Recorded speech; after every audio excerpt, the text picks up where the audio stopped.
So this comes into us from one of the videos on, is it better to quit or get fired, which continues to get a lot of interesting traction.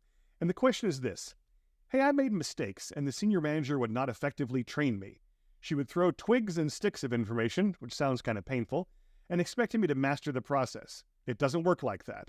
I took responsibility for my mistakes. Not once did she take responsibility for hers. What can I do to better communicate with her or improve my situation?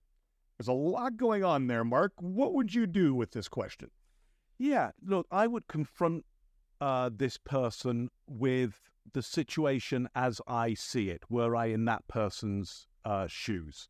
So I would confront this manager with the situation as I see it. So let's imagine they come to me and go, hey, Mark, I want you to complete Project X, and here's a stick, and here's a twig, and here's another stick. Let's just say that's happened. And I would say, great, fantastic, thanks for that. Let me just recap on this. I've got to do X, complete X, and you've told me stick and stick and twig and stick. Here's how I'm feeling right now. I'm not sure I have enough information and help in order to complete this without making mistakes. What do you want to do about that? That's what I do. Because they might go, okay, well, I got a manual here. Like you could, we've actually got a training program about that.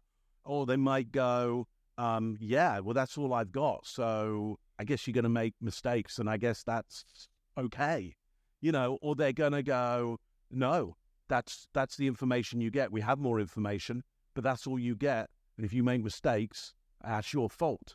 And now I know what I'm dealing with, because at the moment, I don't know what I'm dealing with, and I don't know whether it's okay for me to make mistakes or bad for me to make mistakes. I just don't know. And I don't know whether they know what situation I'm in. And I guess for many people, doing something like that, going like, here's the universe as I see it, and here's the outcome I think that's going to happen. What do you think about that outcome? Most people aren't used to doing that maneuver. I would just say to people, do that maneuver a little more and find out what changes in the world around you. Michael Leckie, what are your thoughts on this? Well, I like that a lot. I think your point about finding out where do I stand, you need that data and that information, because if the place you stand in is they're looking for every way they can to sabotage you and they have power over you, you probably need to be looking for a different job.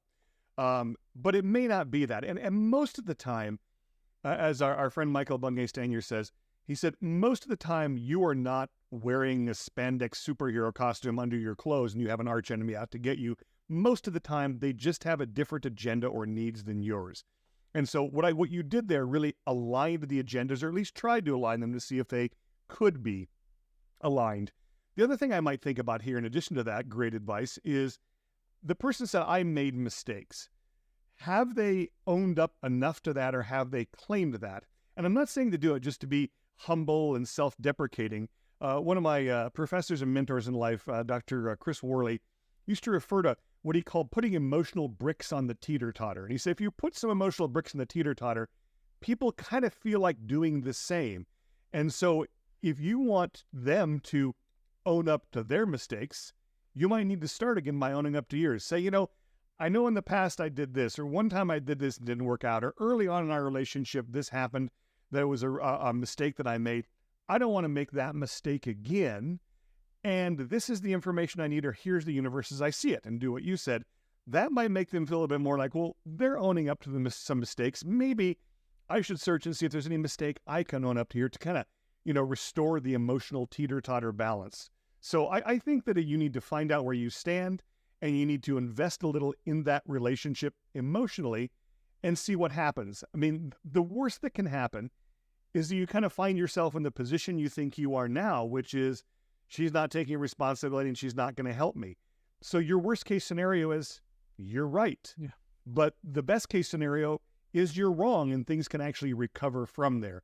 Oftentimes, though, for some reason, we're afraid to find out if the worst case scenario isn't true. But it's a great thing to do. And I think you outlined a great way to do it. So, hey, thank you for joining us for Career Ask Me Anything with Mark Bowden and Michael Leckie. Again, you can submit your questions to us anywhere we show up. on the World Wide Web there, but you can also easily send them to us at michaelleckie.com/ask and submit your questions there, and we will absolutely get to them as soon as we can. Thank you for joining us.